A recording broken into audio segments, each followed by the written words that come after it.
Baik, kita sedia maklum bahawa Kuala Lumpur, Selangor, wilayah Persekutuan Kuala Lumpur dan Putrajaya beralih kepada fasa 2 Pelan Pemulihan Negara berkuat kuasa hari ini. Peralihan itu memberi kelonggaran kepada penduduk yang lengkap menerima vaksin termasuk kebenaran merentas daerah.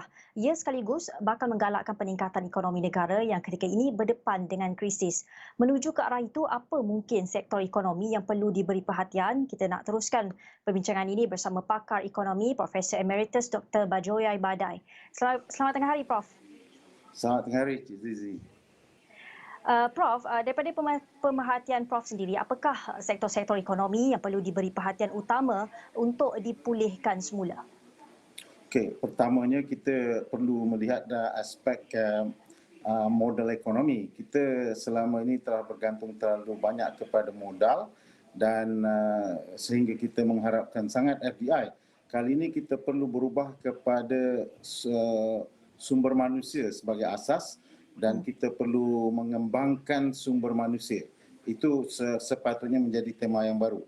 Keduanya kita perlu melihat juga mana selama ini kita terlalu bergantung kepada sistem bank dengan pinjaman sebagai asas untuk merangsang ekonomi. Dan kita pada masa ini mempunyai banyak isi rumah dan peniaga kecil yang tidak bankable lagi, mana kerana mereka menghadapi masalah ekonomi yang besar. Jadi kita perlu berubah kepada konsep equity ataupun pelaburan berbanding dengan pinjaman, dan kerajaan dan institusi kerajaan perlu memainkan peranan penting.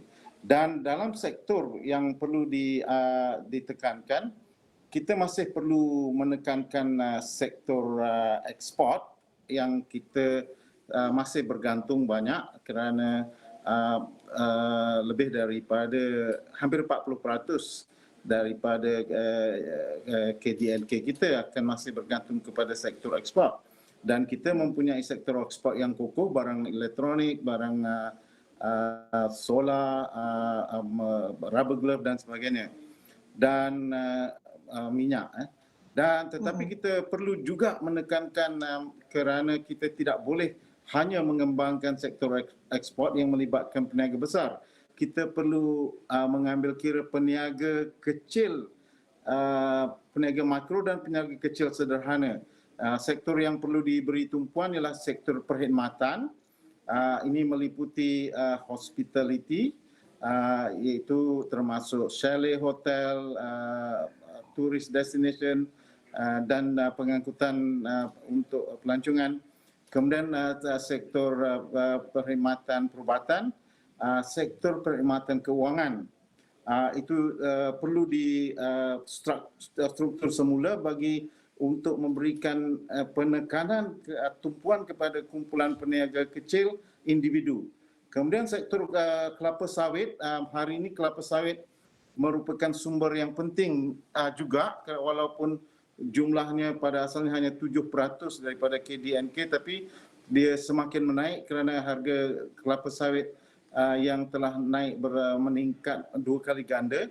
Kita boleh mengembangkan ini lebih daripada 1.2 juta pekebun kecil yang terlibat dalam sektor ini. Kita boleh menjadikan dia lebih produktif dengan memperkenalkan konsep bagaimana menggunakan baki-baki dan bagaimana menjadikan dia industri hiliran daripada terus menekankan kepada industri huluan.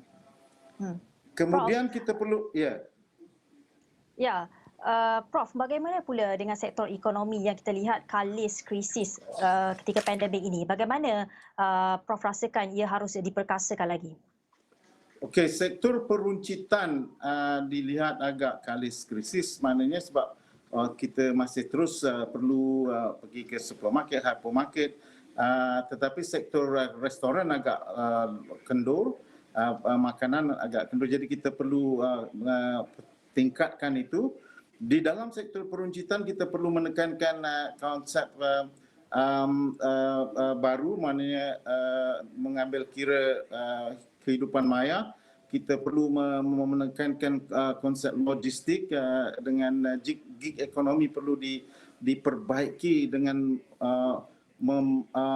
mempergiatkan lagi sektor ini. Sektor yang memerlukan kita sebenarnya untuk keluar daripada kegawatan memerlukan satu usaha memperkenalkan apa yang dipanggil disruptive teknologi. Teknologi yang merombak seluruh ekonomi. Dan ini akan melibatkan sektor kuasa energi, termasuk solar dan minyak dan bateri. Kita perlu memperkenalkan dengan segera semua alatan termasuk kereta, LRT, MRT, bus, motorcycle, tricycle, semuanya menggunakan bateri. Ini akan disrupt the technology. Kemudian kita perlu memperkenalkan aspek robotik, 3D printing, drone technology, big data analytic dan virtual living. Ini memerlukan bakat inovatif. Dan kita sebenarnya ada lebih daripada 700,000 graduan yang tidak bekerja. Kita boleh memanfaatkan mereka, kapitalize mereka dengan kerjasama antara industri dan universiti bagi merangsang daya inovasi mereka, mewujudkan alat-alat yang mudah, robotik yang mudah, 3D printing yang mudah yang boleh digunakan daripada peniaga-peniaga makro sehinggalah kepada peniaga besar. Ya, Prof, mungkin secara ringkasnya, ketika negara akan memasuki endemik Oktober ini, bagaimana kerajaan perlu berikan perhatian dalam rangka Belanjawan 2022 dan RMK12 dari sudut ekonomi? Apakah langkah kehadapan bagi ekonomi untuk menghadapi endemik, Prof? Okey, rancangan Malaysia ke-12 perlu menjadi satu tanda aras baru. Dia perlu memberikan satu penekanan kepada bagaimana kita menekankan